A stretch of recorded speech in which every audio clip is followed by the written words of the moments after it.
Well, good evening and welcome back to the Journey Home program. I'm your host, John Mark Grodi, here on EWTN. And once again, we have this great privilege to come together to hear a story of faith and conversion. We're joined tonight by Rhonda Ortiz.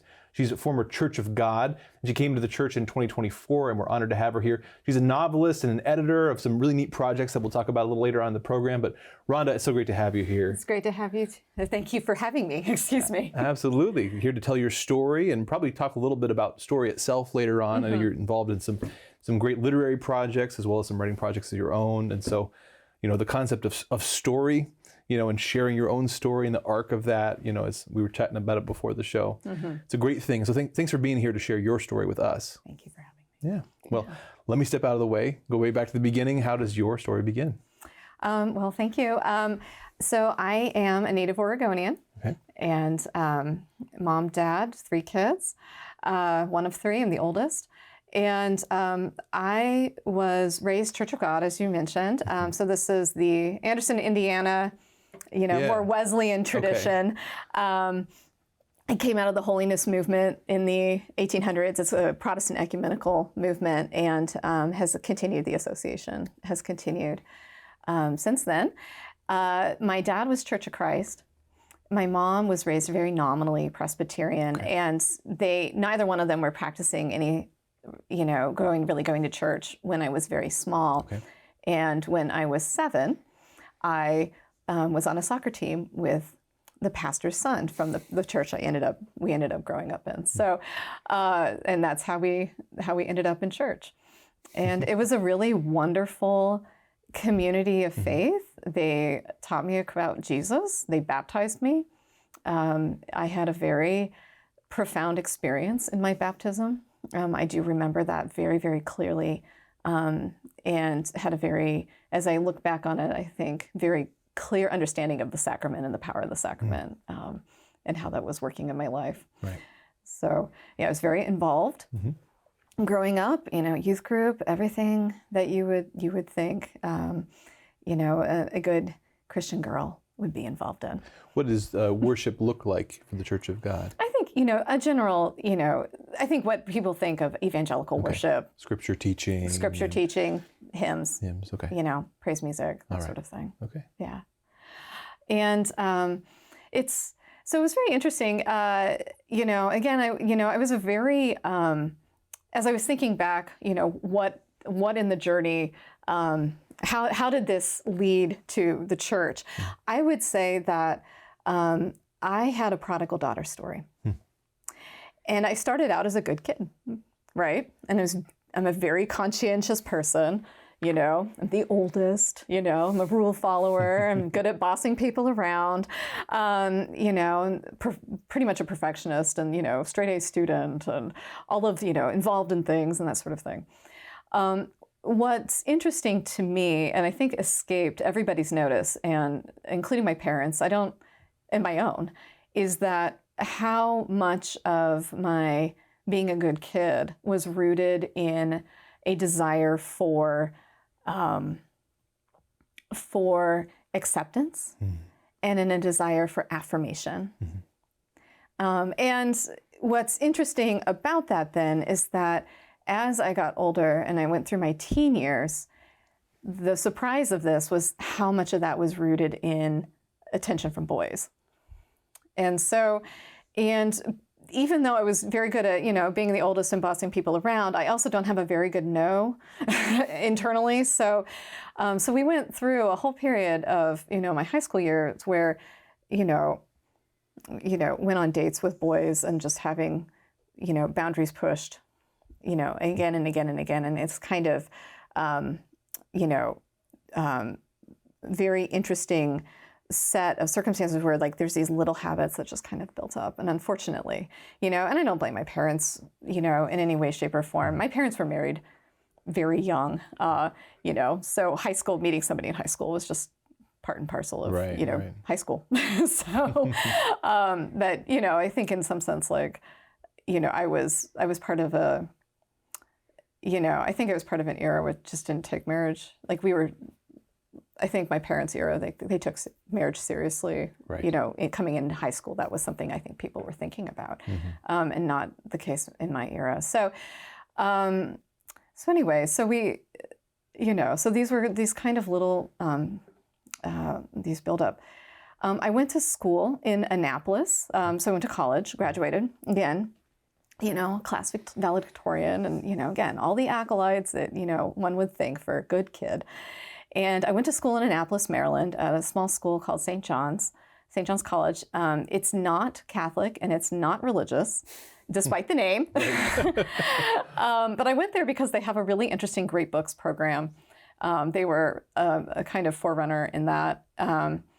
And I think what happened while I was there was that I had all of these habits, these small, seemingly small, but, incremental pushes toward vice explode on me when I was there.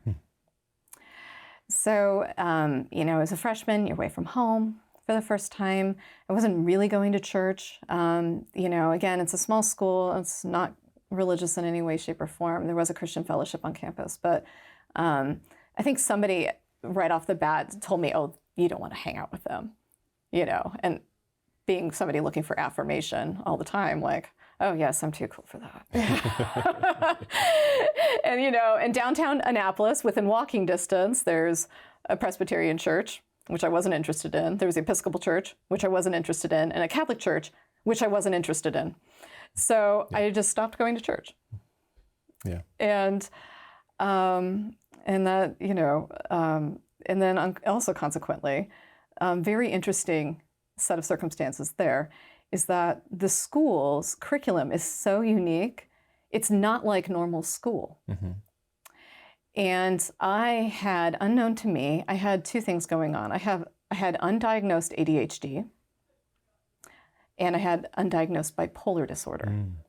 So I hit a period of my life where all of a sudden I couldn't ride on natural intelligence alone. I had to actually have study skills. I had never had study skills before in my life, which is crazy. I had a 4.0. Right. And I was like, how does this happen? Well, this happens with people with ADHD. I think any of the educators could probably tell. Right. Yeah. So I hit a point in school where I wasn't doing well. The first time in my life, I was struggling with school. I was, coming into the fullness of, womanhood. And I think with that is like, when you're fully growing up, and people with bipolar disorder, that's when it really starts escalating and you start really experiencing that. Again, not going to church, away from parents. And this is just a perfect storm. And so, yes, into that, looking for affirmation. I'm a good kid, but I'm also looking for affirmation. And we had, unfortunately, what ended up happening was that I fell into a very, very problematic dating relationship. And when I say problematic, I would say, I think I had to be very careful because this is a small school and people know each other. But I would say, I think it began, with good intentions on both sides, and then devolved into the kind of relationship that people warn you about. Oh. And that is where I ended up. I, cycled back around, my freshman year. In this, I wasn't friendless in this. I had somebody tried to intervene at one point.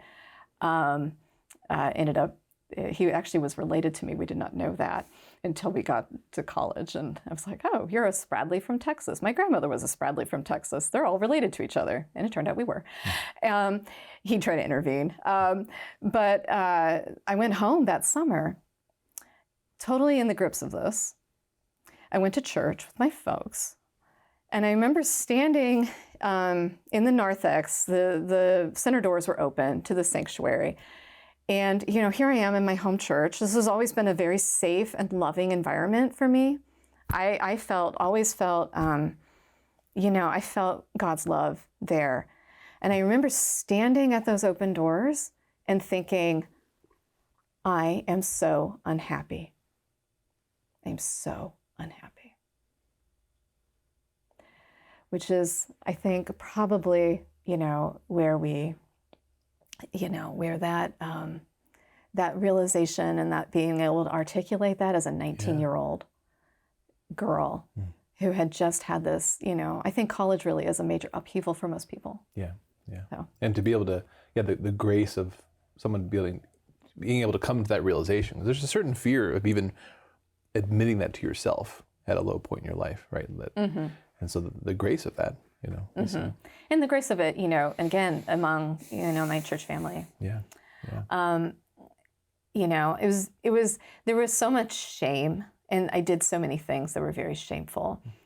My family was, I don't think they knew what to do. My boyfriend had visited at one point, and I'm surprised my dad didn't kill him. I'm being facetious, but this was, I don't think, nobody knew what to do really. I was so deep in this. And so anyway, I went back to, returned to school that fall. Again, but I had a wonderful moment in God's providence. I had a friend who, Evangelical, and she asked me, would you like to be my accountability partner? And I tell you what, this was like the last thing I wanted at that point in my life. But because I'm not good at saying no, I said, okay. Yeah. And so we met and we were accountability partners, except that I was not telling her things. And because I have a sensitive conscience, I knew I wasn't telling her things, and this bothered me. So we had this was something that we did for probably the first, month and a half of school. I started slowly spending a little bit of time with the Christian Fellowship folks, and I knew that because they also were not interested in the churches in downtown Annapolis, they took a van to go to, a different church, and they would just all go together. And one morning in October, I woke up late. I slept through, my alarm to go get on the van to go with them. And so I stumbled into the school cafeteria for lunch. And I happened to see a friend of mine, Trent, and he was eating lunch, and I knew he was Catholic, and he went to Mass at 12:30. And Annapolis, St. Mary's Annapolis has Mass all day long. It's one of those parishes where, they have to have Mass all day long because they have that many people in town. Yeah. And so they had a 12:30 Mass. And I said, hey, can I go with you? And he's like, sure, that's fine. Yeah, come on with me. So I went to Mass, and we were joined by another student, and we walked together down to St. Mary's. And I had never been inside a Catholic church before. This was my very first time. Yeah. Looking back, I would say this was my first time being in the presence. I would say it was the Eucharist. I had never been in the presence of the Eucharist before. So I walked in, and we sat down, and the Mass starts, and I have no idea what's going on. I just do whatever Trent's doing. And then the homily, Father was preaching. I don't remember a word that he said. But in the middle of the homily, I had, all of a sudden, I heard God the Father speaking. I had interlocution. And the experience was a profound sense of fatherly care, but the words were ones of rebuke. And the words were, what are you doing with your life? And then I broke down sobbing. I'm just weeping in the middle of the homily. And of course, Trent's next to me we don't have we don't have come to Jesus moments here. There's no altar call, what is going on? And I just wept all the way through Mass. And we're walking home, and I'm like, I have to break up with him. I have to break up with him. And I marched. I don't think I could have done this. I wouldn't have had the courage to. I was in the middle of a relationship where I was in a codependent position of, again, all the things that they warn you about. Mm-hmm. I marched straight to my boyfriend's dorm room. He was still sleeping. I knocked on the door. I went in and I said, I have to break up with you because God told me to. And of course he was like floored because he was not expecting that. So, and then I just walked out. Wow. And that was that. And then the fallout began. Okay. I was thinking, backing up just a little bit, what in the Church of God, one of these big meta questions in terms of becoming Catholic and the different Christian traditions, the different theologies, is just what do you do with your shame? What do you do with sin? Yeah. Right. And that's one of these deep questions that if we all have the experience of sin and we all have the desire to follow God, but then when you've made mistakes, what do you do with that? And how was that view? What did you do with did you just apologize to God in the Church of God? Was that wrestled with on a practical, emotional level? Yeah, that's a great question. Did we have any sort of confession or public confession? I think, we definitely had, at least at the church I grew up in, we had, an altar, like a kneeler at the front. Oftentimes people, when they had these moments, would go and pray. I don't think there was ever like a sense of a public confession. There's definitely like receiving counsel, pastors are, of course, being pastors. For me, because there wasn't a Church of God nearby, at least not that I was aware of. I didn't have a car anyway, so I couldn't have gone. The Christian fellowship ended up being very important, but I was a mess. I was an absolute wreck. And I think these are the wages of sin, right? It's like we have this moment of conversion. Yeah. God reached into a dark situation and pulled me out. Right. Like just plucked right out of that. And, but at the same time, like I was an absolute wreck. Yeah. And I think the poor Christian fellowship, friends were like, what to do with her? I mean, she is like off her rocker. I ended up going home. That was my answer to this. I withdrew from school after the end of the fall semester. I went home. I lived with my folks. I enrolled at Oregon State. My mom's an accountant at Oregon State. She's been an accountant there for a long, long time. She's getting close to retirement. And I just went to school and tried and lived at home and was just, trying to get back into church. And that was, I needed to be with my family. Yeah. But at some point, because St. John's is weird, it's a weird place with a weird curriculum, I think I missed it. I missed the school. I didn't miss the circumstances that of being with certain people. But I did miss the curriculum. I missed the school environment. Yeah, and I was going to actually ask you earlier, because we know that there's a literary trajectory here. Like what got you into that program in the first place? Oh, I got a mailing from them. Okay. And it was so different than all the other mailings I had received. Normally, this phenomenon, right? You get college mailings and it's big, glossy brochures and somebody with backpacks under a tree, and it looks, they all look the same. And I'm a graphic designer. I do graphic design on the side. And so I did notice these things. Yeah. and I got a mailing from St. John's, and it was a little book, like this big. And it was brown. It was like a brown paper bag. But on the front, it said the following teachers will return to St. John's this year. And it lists the program authors, starting with Homer and ending with Einstein, and it just lists the authors. And then you open it up, and it's mostly narrative about the program, the history, what would they do, what classes are like, and that sort of thing. So and then I said, well, this is really different. And I took it to a teacher of mine, a teacher, he was so again, I'm from Oregon. And from a fairly, not rural area, but just a fairly kind of standard, I grew up in the middle of grass seed country. And he was from Boston. He was the son of an Irish, construction worker and a washerwoman, like literally like people off the boat.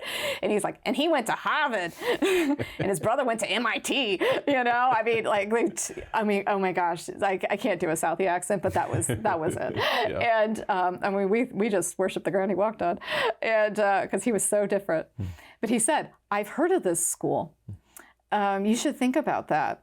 And so I did, and that's how I ended up there. Had you been into literature or art up to that point? Yeah, I love reading. I had, at that time too, I had just finally made the transition from YA, young adult fiction, into real literature.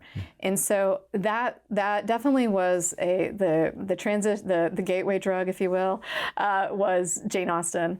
And so I had just discovered Pride and Prejudice, so I was, all of a sudden I'm reading all of Austen, and then moving on from there. Yeah. So definitely was really important in, putting me on a trajectory, saying I want to read the great books. Okay. So you took that time away with your family, going to Oregon, but you kind of felt this call back to St. John's. Yeah. Okay. And I did. I went back. At St. John's, they don't accept transfer credits because of the nature of the program. So I re-entered the stream with the class behind me.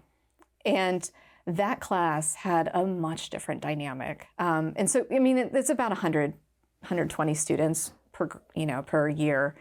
And they just had a positive environment, just feel about them. The classes were very good. I was in a good spot. I came back in ready to study.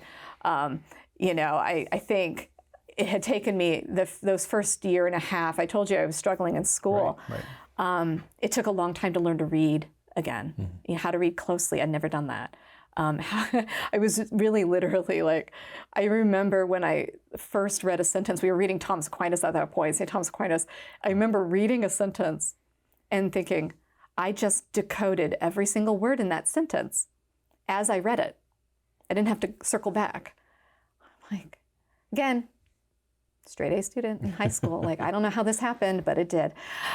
So I went back in ready to study, ready to learn, in a really good spot. And so rejoined that. Yeah. The other thing that happened was that I met the Catholics. Mm-hmm. So I never pieced together my conversion moment, this right. moment of profound conversion with being Catholic. I think at some point I was like, oh yeah, that just happened to happen. It just so happened that it was at the Catholic Church, and that's where God met me. It doesn't really have anything to do with Catholicism. And I learned that was wrong. It was actually wrong. Well, maybe before we launch into that, maybe that'd be a good place for a break. Sure, that sounds good. I was thinking about that fact that, again, this sense of as a Christian, what do I do with shame and guilt and sin, and the significance of having this encounter in the midst of the sacrament of the Mass, right? There seems like there's a significance there, because I think the sacraments are the answer to that, right? That despite our best efforts, our best desires to do God's will, to be a good Christian, we need divine help. We need God to reach down and give us the remedy. And so we have that in sacraments. Well, we'll explore that more. Okay. So let's take a little break. We'll be back in just a few minutes to hear the rest of Rhonda's story. I want to remind you, as always, that if you are someone who's thinking about becoming Catholic, if you're exploring some of these questions, you've maybe had an experience of the Mass or of Catholic teaching that's brought questions to your mind, we want to be journeying with you. We want to help you on this journey, answer your questions, pray with you and for you. And so if you go to chnetwork.org, we have a whole network and resources for you to help you on your way. A newsletter, retreats, an online community, and again, especially staff members who want to hear your story and help you in any way we can as you continue on your journey. So check that out at chnetwork.org. We'll be back again in just a couple minutes to hear the rest of Rhonda's story. See you then.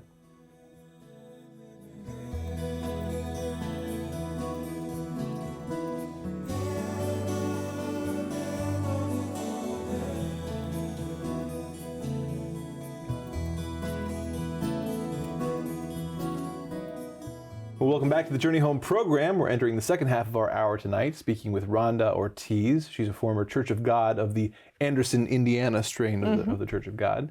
And before we get back into the story, we're going to pick you up. You've gone back to St. John's, and you've met some Catholics, and you're reconnecting to that conversion experience. But before we jump back into it, I just want to mention a couple of the projects that you're involved in. You're recently you became the editor-in-chief of Dappled Things magazine, and in a line or two, what's Dappled Things about? So Dappled Things is a literary magazine. Okay. We publish fiction, nonfiction, so short fiction, poetry, visual art. We do book reviews as well, and we are entering our 20th year. Nice. So it's a wonderful, wonderful project. It's great. It's wonderful. Just really great. So that's one, and then you're also involved in publishing, an editor. What's the imprint called? The imprint is called Chrism Press, and Chrism, I am one of a handful of co-founders for that. Okay. It's an imprint of a larger another company, an existing publishing company, and we publish young adult and adult fiction novels from Catholic and Orthodox Christian voices. So if you're looking for Catholic fiction that's being written today, we do a range of popular to literary. So we have big, wide open doors. And awesome. If you're looking for something to read, we would totally welcome you to come check out our website. Very good. Yeah. Well, and Rhonda, you're a novelist as well yourself, and so we'll have the website up there, rhondaortiz.com. You can find out more about Rhonda's projects. And I know, again, there's a literary trajectory to your story. We were talking before the show about, even your writing now is sort of, the continuing part of the journey as you kind of work through things and everything. But going back to where we left off, you'd gone back to this great books program at St. John's, and you're meeting some Catholics, but you're also, kind of making this connection, or maybe considering the connection that you'd had this experience of God the Father, this question, what are you doing with your life, in the midst of the Mass, a Catholic Mass, and whether there was significance to that. So, so what happened next? So, I think it was, you had asked, what do we do about shame? What do we do with guilt? And I think what's interesting about this period of time is that I had this conversion. I had this return. Like the prodigal daughter has come home. If you ever think about the story of the prodigal son, somebody recently was saying, what was it like on day 2? They wake up, they're having breakfast, like, so how was leftovers from the fatted calf, right? And then you're like, beef, how was that time feeding pigs?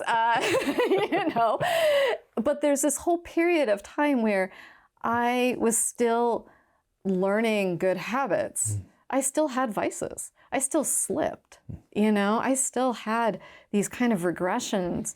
And, at the same time though, my meeting Catholics, always so funny. I had a friend of mine who is now a Dominican friar. We worked together in the school's art gallery, and I walked in, and one of the first experiences of meeting him, he was reading a book. I'm sorry.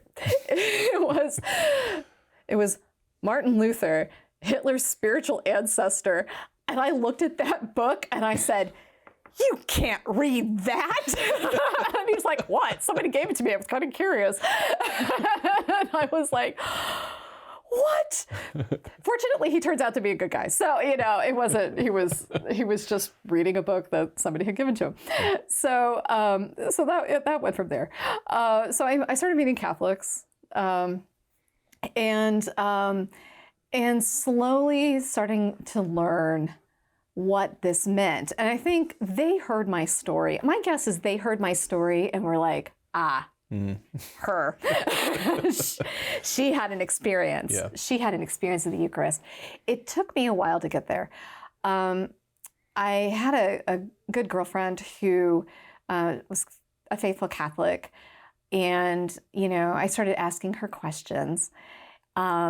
We went to adoration together. St. Mary's Annapolis, even at that time, had perpetual adoration going, I think at that point, for 10 years. And those of you who've been to Annapolis, those of our viewers who've been to Annapolis, know St. Mary's is a very beautiful church. And the adoration chapel's in this crypt, in the crypt of the church, and you access it from the outside. And adjacent to that is this beautiful garden. And and including a children's garden, there's a statue of St. Joseph holding the child Jesus. And my friend Beth said, she showed it to me and she's like, I love St. Joseph. He took care of Mary and Jesus. And the way she just said it, I had never thought about it like that. I was like, I love St. Joseph too. Like,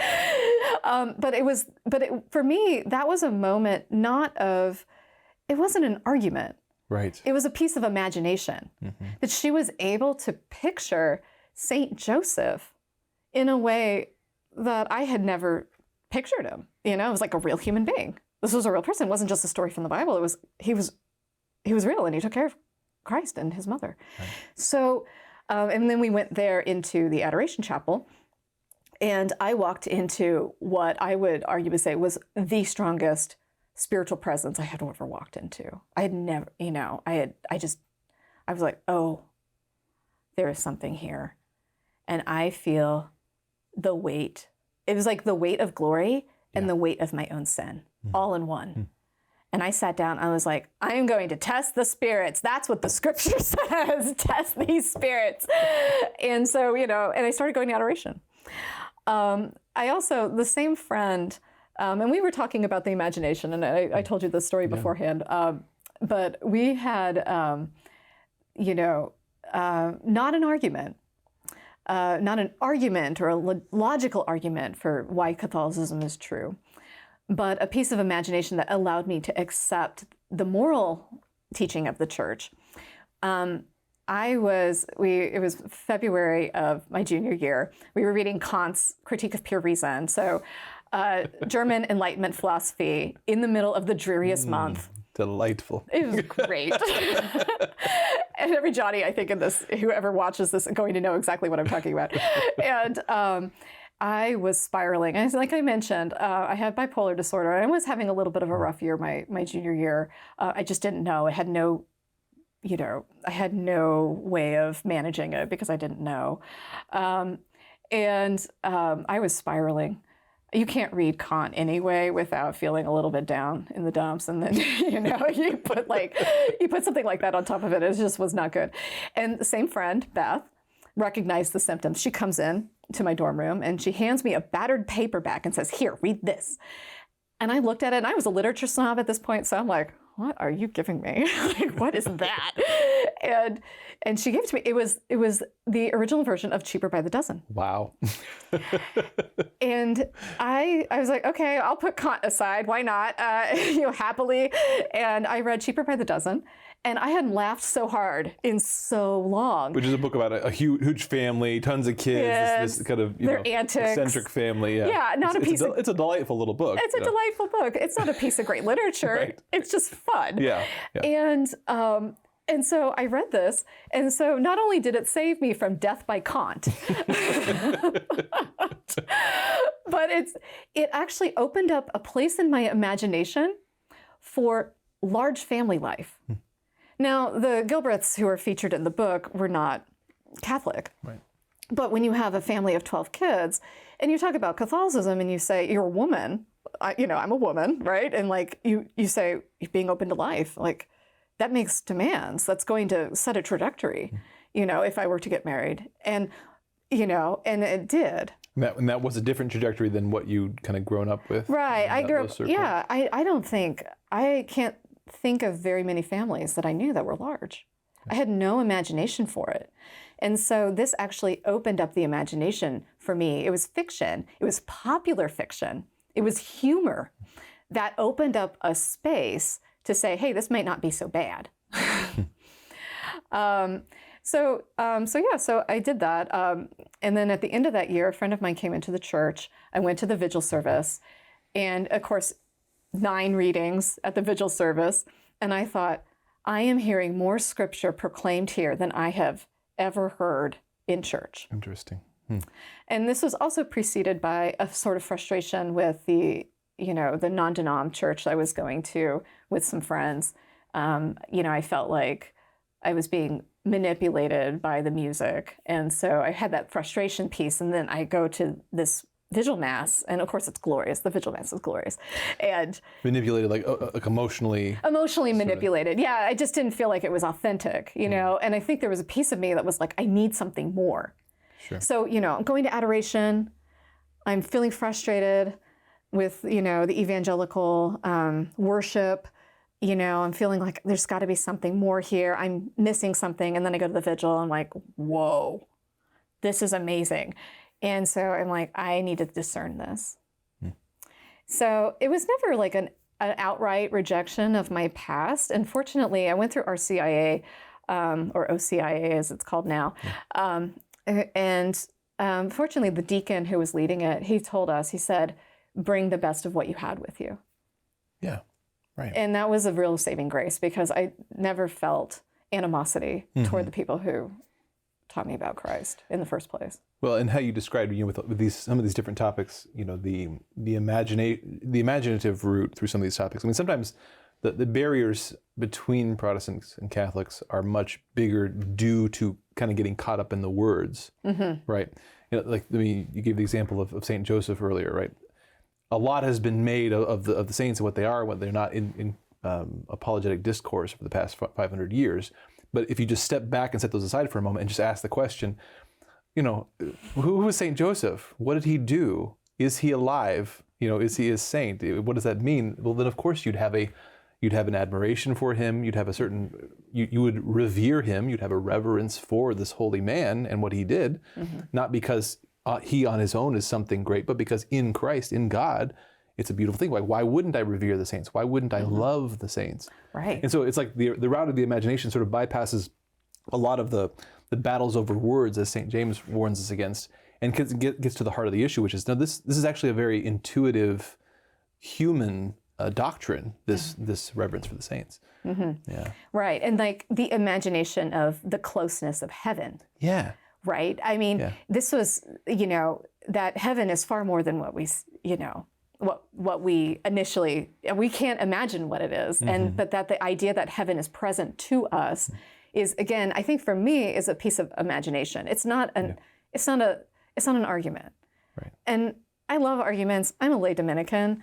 You know, give me St. Thomas Aquinas, really. Like, I read Enlightenment philosophy and, you know, bickered with it, you know? So, like, it's not that I don't like learning or the word, you know, the word, or, you know, it's not that I don't appreciate apologetics, but I think for me, those moments of conversion were actually imaginative ones. Yeah. Yeah. Well, I think there's something to that, almost like it's like two sides of the lungs or something like that. Like we need the intellectual side, the word, the arguments, the logic, but it's almost like you have to breathe on both sides. Otherwise you kind of trap yourselves in the words sometimes. And sometimes you need to step back and catch the vision, you know, within which, you know, the arguments take on more sense, or they have a better context. Yeah. So I think that's true with a lot of those topics, you know, that you talked about. Yeah. And I think from there, you know, I spent that year discerning, my senior year discerning.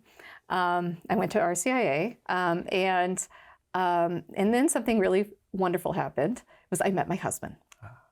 So my husband has been on this show. That's right, back in 2015, I think. That's right, with your father.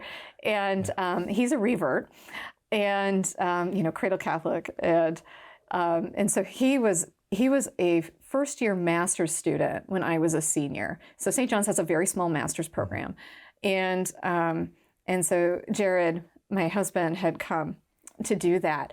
And so my friend, who I mentioned before about the Luther book, knew every Catholic on campus, including some of the grad students. And so we had, you know, I had met him because, you know, I had friends who knew him. But we really didn't connect until one January morning. Same friend and I were bickering like cats and dogs, like brother and sister. And I don't even remember what we were fighting about, but all I know is he's like, let's go to the chapel. And I said, I don't want to go anywhere with you. He's like, we're going. And I said, fine. And we marched down, you know, and it's cold. And you know, we get to the church, and I'm very cold and my nose is running. So I said, I'll see you in there. I got to go to the bathroom to get a tissue. And when I came out of the bathroom, I'm walking down the church, the corridor at the rectory, and I'm about to go out to the Adoration Chapel. And who walks in but Jared Ortiz? And we stopped and we had, ended up having a half-hour conversation right there. Now he had been, and he told your husband this, he had been praying about girls. He'd been like, God, please work out this woman thing. He wanted to find a wife. And we bumped into each other. And I went into the chapel, and it turns out, Jared's side of it was, oh, you mean someone like that who goes to the chapel on a Friday afternoon? Little did he know that I did not want to go, that particular afternoon, but I did. And then, one thing led to another. Jared knew very quickly he wanted to marry me. I think, I literally was dropped in his lap.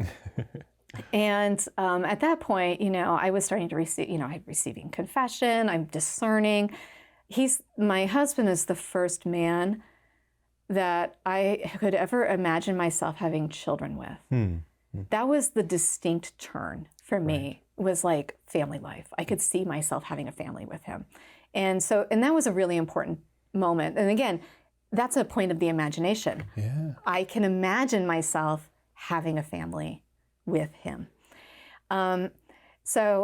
Jared, very determined personality, went and met my parents, bought a ring, held on to it, but he waited until, I came into the church, again, 2004. This is 2024 right now. This is my 20th year. Yeah. And I had my Easter vigil. I was received. Everything was beautiful. My sister came out for it. And my sister tells me he was fiddling that ring box the entire service. 15 minutes after church, he proposed. Oh, wow. Yeah, so I got some sacraments and the promise of another. Yeah. His joke was he didn't want to propose to a Protestant.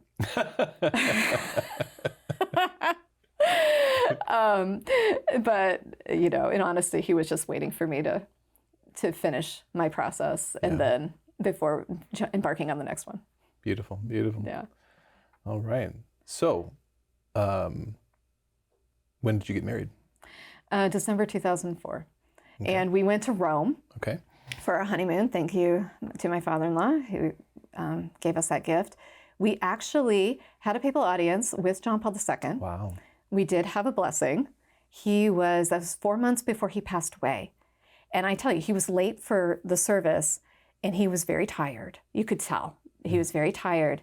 And at a couple points in the service, at one point, you could say he was falling asleep and he took his hand and he pounded his chair, forced himself up, we were just like, he was so determined to be there and to make it.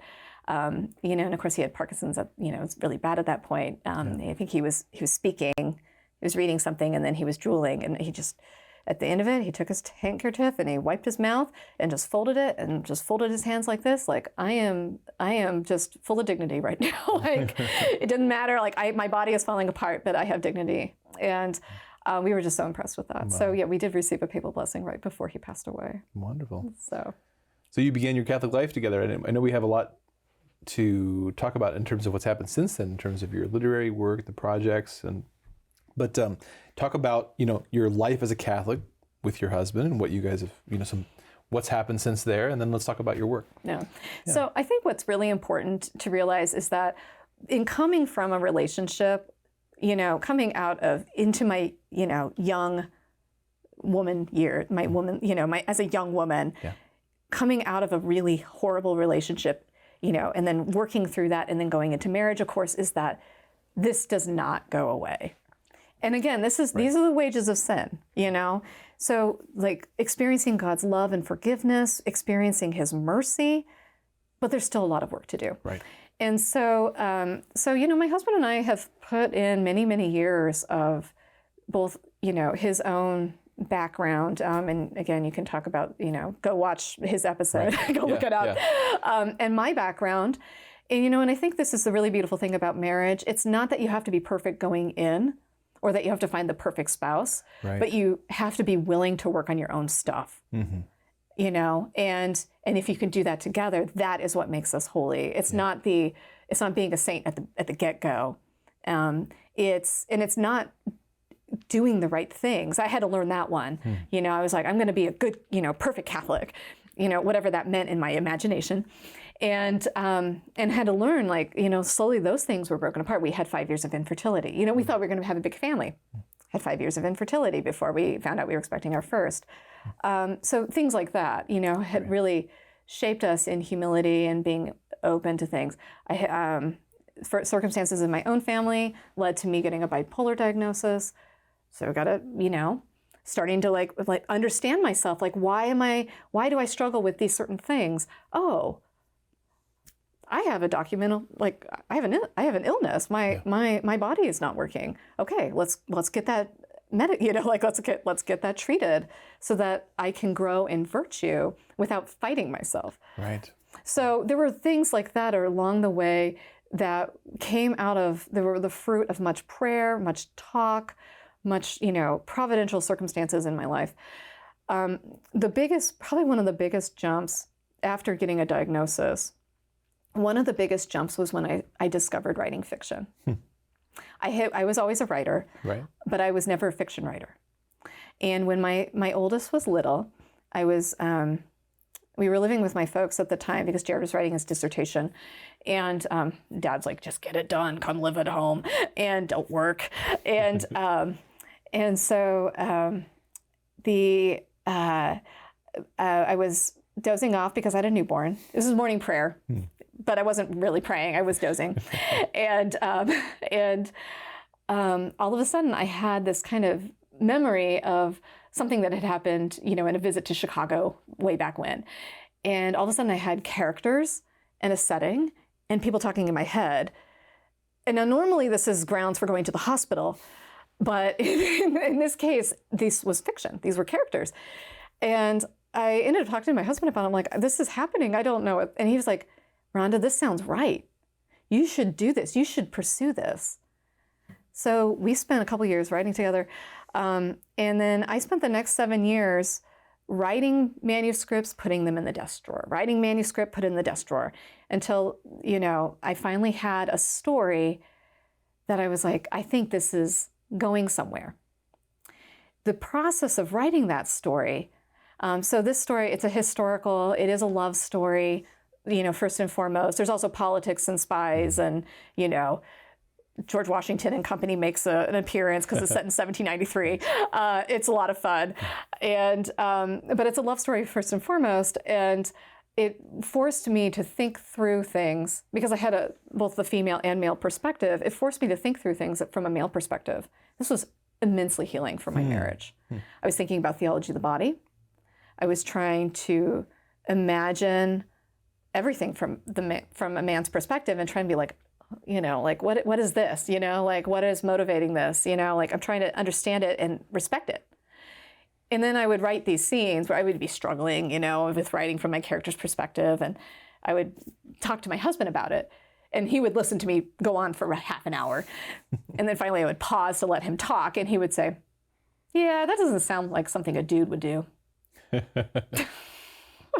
I'm like, stomp off really angry. And then come back finally. And I'd be like, okay, what would a dude do? Tell me. So we had this immense amount of time, and it was very healing. Yeah. It was very healing for me on a very emotional and imaginative level, very healing. And and I think when I have readers, eventually that book is published, and the second book is published. I'm working on the third. But when that book was published, I did, for some readers, it's a fun read. That's it. There's nothing more than that. It's just a great fun read. For other readers, though, have picked up on that hard work that I did. The characters are not my husband and me. There's nothing about this. This is not my situation. But they've picked up somehow those resonances of all the work that I, this process of healing. Sure.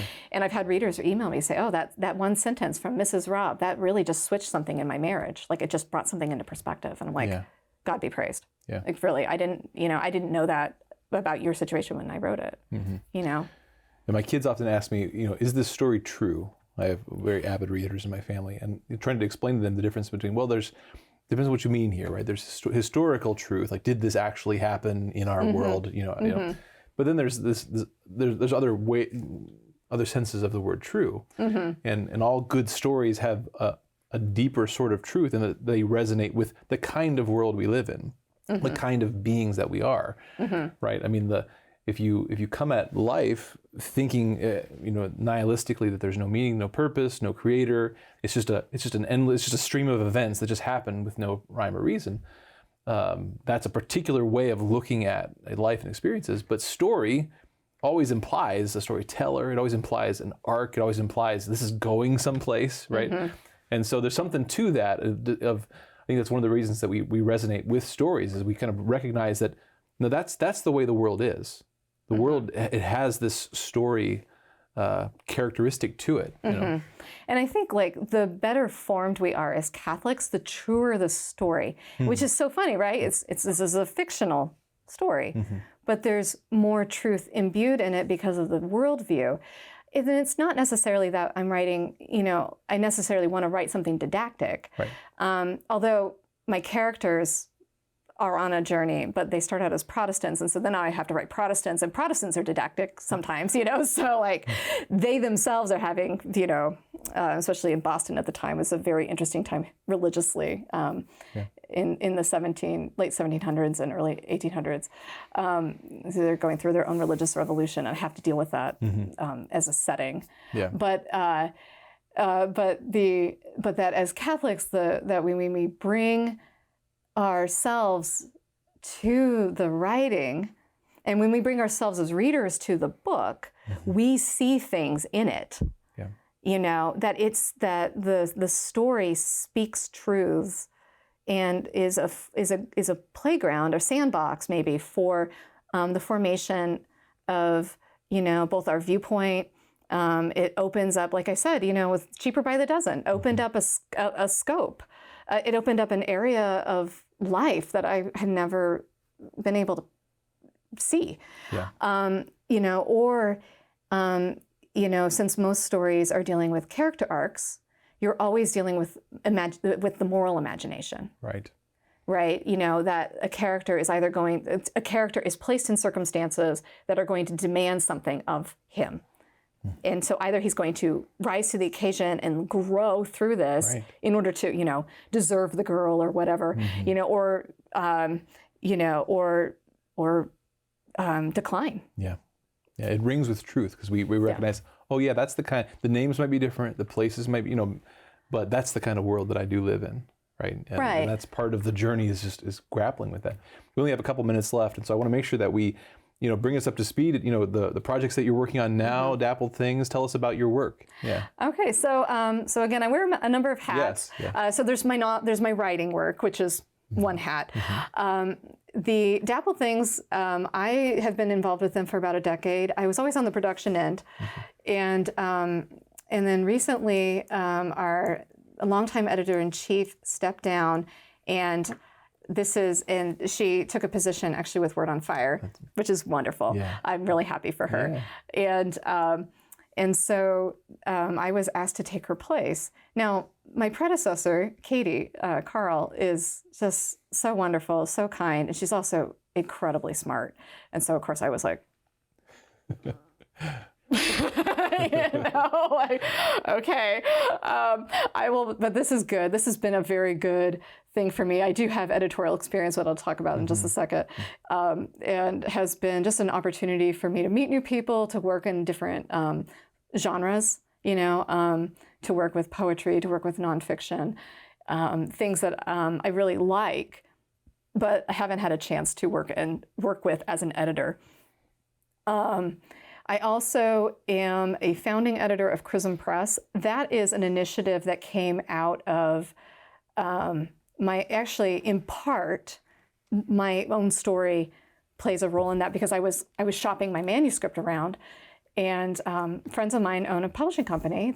They were Christian at the time, and in the process of acquiring it, said, "Hey, we should start a Catholic imprint." And so myself and Karen Yulo, who I met through Dappled Things, and then another one of the existing editors, we came together and we founded this with my friends, the owners, and it's just off and running. Wonderful. We have, I think we're close, and with everything in production, we're in the 24 in titles, which is great for a small little thing. Awesome. Well, can people find out all about those different projects at rhondaortiz.com? Yeah, I've got links around. Yeah. Otherwise, just Google it. Awesome. Well, thank you so much for sharing your story, Rhonda. Thank you for having me. Thank you for being here for this episode of the Journey Home program. It's always a delight when we can talk kind of almost of the meta discussion here about story itself, right? Because what makes the show so special is that we're in God's story. He's writing the story. We're discovering in our lives the story that He has placed us in and that He's calling us forward into. And so it's always a delightful conversation when we can kind of get meta about that a little bit. But again, you can check out Rhonda's work at rhondaortiz.com. And we'll be back again next week with another story. In the meantime, God bless you. See you then.